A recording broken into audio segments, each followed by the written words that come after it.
ये धंधा ना सिर्फ उस यूनिवर्सिटी तक महदूद रहा, बल्कि ये धंधा पूरे पाकिस्तान के अयाश लोगों तक पहुंच गया। फिर इन लड़कियों को पाकिस्तान के बड़े बड़े अयाश लोगों को सप्लाई किया जाता था। ये चीजें बल्कि उन स्टूडेंट्स के साथ बरहना पार्टीज भी करवाई जाती थी, विदाउट ड्रेस पार्टीज भी होती थी। बतौर पाकिस्तानी, हर पाकिस्तानी को इस बात की समझने की जरूरत है कि एक्चुअल में यूनिवर्सिटियों के अंदर हो क्या रहा है। बच्चा फैमिली से दूर होता है, बच्ची फैमिली से दूर होती है, उसके ऊपर घर वालों की उस तरह से निगरानी नहीं होती, वो अयाशियों में लग जाता है, फिर वो एग्जाम में फेल होना शुरू हो जाता है, फिर उसके पेपर्स में मार्क्स कम होना शुरू हो जाते हैं। अस्सलाम वालेकुम नाज़रीन, हमारा पाकिस्तान के साथ बासित मलिक आपकी खिदमत में हाजिर है। नाज़रीन, इस वक्त पाकिस्तान में एक बहुत बड़ा इशू चल रहा है, वो इस्लामिया यूनिवर्सिटी बहावलपुर के बारे में। नाज़रीन, ये चीज़ मुझे और आप समेत सबको जानने की ज़रूरत है कि एक्चुअल में उस यूनिवर्सिटी में हो क्या रहा था और किस तरह से बाकी यूनिवर्सिटियों में जो कुछ होता है वो किस तरह से क्या क्या चीज़ें होती हैं। चीफ सिक्योरिटी ऑफिसर जो है उसके मोबाइल से पुलिस उसको रोकती है।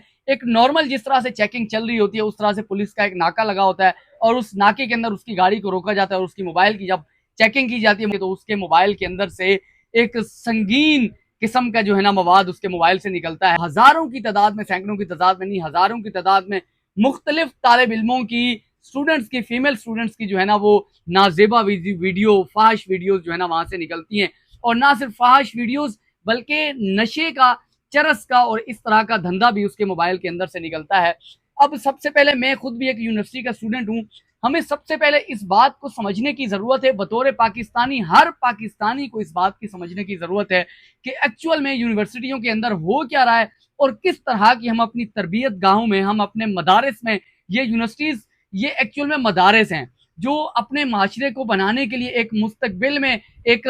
जनरेशन को तैयार करने में अपना बहुत बड़ा किरदार अदा कर रहे होते हैं। अब इसमें होता क्या है, अब स्टूडेंट्स जब घरों से बाहर आ जाते हैं और इतनी ज्यादा तादाद में यंग जनरेशन जब एक साथ, कच्चे माइंड के लोग जो है ना वो एक साथ, टीन एज वाले लोग एक साथ मिल जाएंगे तो उनका माइंड बहुत सारी गलत एक्टिविटीज की तरफ जाता है। फिर क्या होता है, जब उनको इस तरह के मवाद मिलते हैं, इस तरह के मौके मिलते हैं तो फिर इन मौकों का वो भरपूर फायदा उठाते हैं। भावलपुर यूनिवर्सिटी में, इस्लामिया यूनिवर्सिटी में क्या हो रहा था, ये चीज आप बड़े गौर से सुनिएगा और जब ये हकीकत आप सुनेंगे आपके भी मेरी तरह रोंगटे खड़े हो जाएंगे। अब वो जो सिक्योरिटी चीफ था,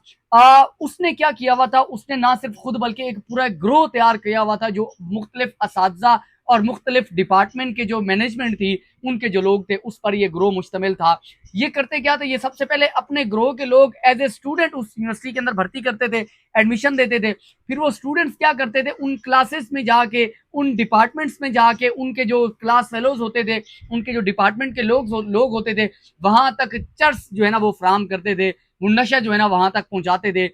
फीमेल स्टूडेंट्स में और मेल स्टूडेंट्स में। और फिर वो नशा देके फिर उनको मोटिवेट करके फिर इस तरफ लेके आते थे, इस ग्रोह की तरफ। एक ये बात हो गई। दूसरी बात ये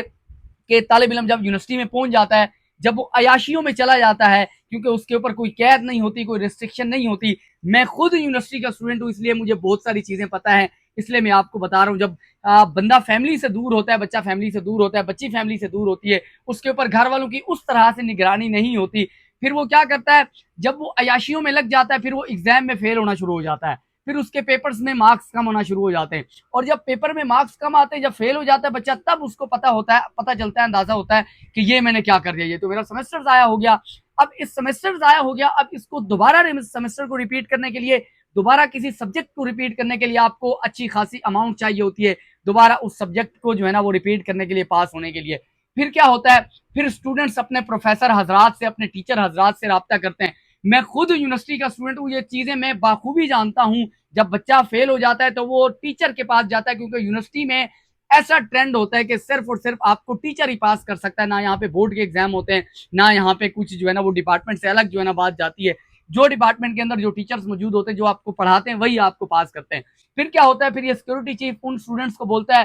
क्योंकि वो टीचर्स भी कुछ इस तरह के, टीचर के नाम पर दरिंदे भी कुछ इस चीज में मुलविस होते हैं। फिर वो सिक्योरिटी चीफ जो है वो उनको बोलता है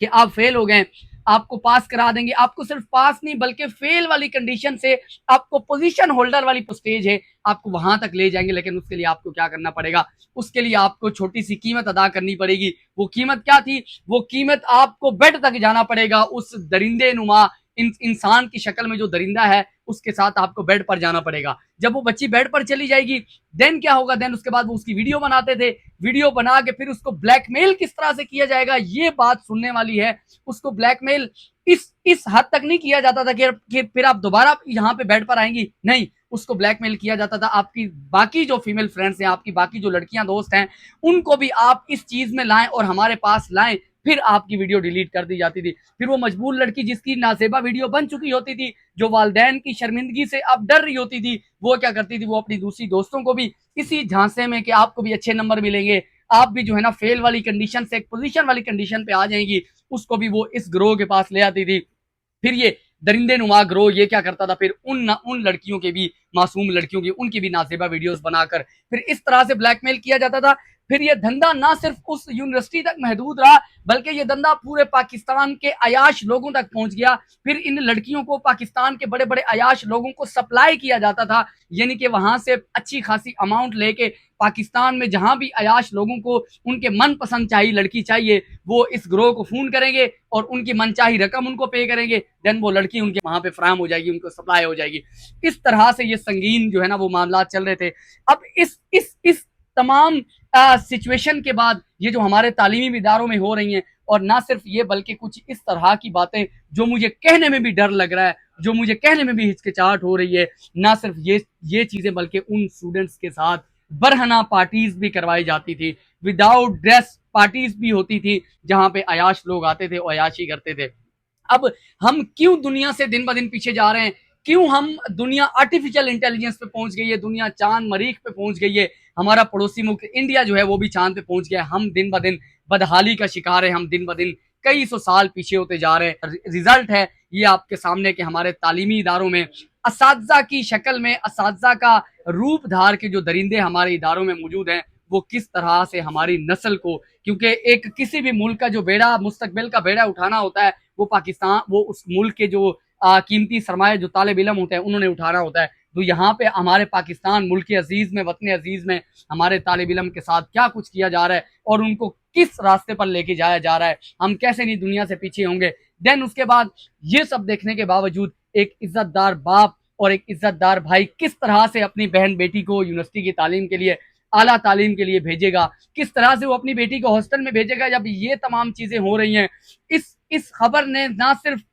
मुझे बल्कि तमाम पाकिस्तानियों को सर जो है वो शर्म से झुका दिया है, हम सब का जो सर है वो शर्म से झुक गया है। इसके ऊपर बात करना भी बड़ा अजीब लगे कि किस तरह से हम अपनी यूनिवर्सिटीज के बारे में किस तरह से लोगों को बताएं कि हमारी यूनिवर्सिटीज के अंदर क्या हो रहा है। तो इन लोगों के ऊपर हमारे पाकिस्तान की जो गवर्नमेंट है और हमारे जो इदारे हैं, इनको प्रॉपर इन चीजों के ऊपर इन्वेस्टिगेशन होनी चाहिए, क्योंकि ये ऐसी चीजें हैं इसके ऊपर बात नहीं की जा सकती। जब आपके तालीमी इदारे में कुछ इस तरह का केस आता है, उस तालीमी इदारे की इज्जत को बचाने के लिए, उस तालीमी इदारे के मुस्तकबिल को बचाने के लिए इन चीज़ों को दबा लिया जाता है और वो मीडिया पे नहीं आती। अगर वो चीज़ें मीडिया पे आना शुरू हो गई तो तालीमी इदारे बंद हो जाएंगे। ये यूनिवर्सिटीज जो है आला तालीम के लिए जो बनाई गई हैं ये बंद हो जाएंगी। ये बात जो है ना मीडिया पे आ गई है, क्योंकि कितनी बड़ी हद तक ये चीज़ें हो रही थी और ये चीज़ें अब तक हो रही थी, ये तो बगैर किसी इन्वेस्टिगेशन के, बगैर किसी जो है ना वो किसी मीडिया के छापे के, बगैर किसी जो है ना रेड के, एवं ही जो है ना वो सिंपल जो है ना एक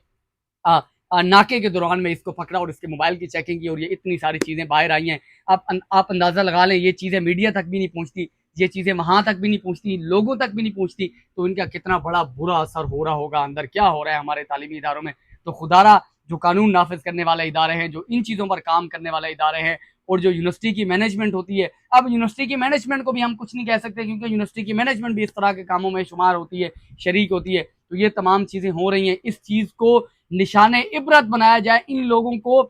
जो है चौक पे लटका के इनको फांसी दी जाए, और ना सिर्फ फांसी दी जाए बल्कि इनका जो गोश्त है वो कुत्तों के आगे डाला जाए, ताकि इस तरह के मामलात, एक वालिद जब अपनी बेटी को यूनिवर्सिटी भेजे, तब जब एक भाई अपनी बहन को यूनिवर्सिटी के लिए, तालीम जो है वो जिहाद है, जब जिहाद के लिए बच्चे जा रहे हैं तो उन जिहाद में जाने वाले बच्चों को किन रास्ते पे लगाया जा रहा है, उनको किस तरफ धकेला जा रहा है, ये तमाम सिचुएशन, इसके हकायक जो हैं वो बहुत ही संगीन है, बहुत ही खतरनाक इसके हकायक हैं। तो इसी के साथ अपने मेज़बान बासित नदी को इजाज़त दीजिए। अपना और अपने घर वालों का बहुत सारा ख्याल रखेगा। अल्लाह हम सब का हामी नासिर हो। पाकिस्तान जिंदाबाद।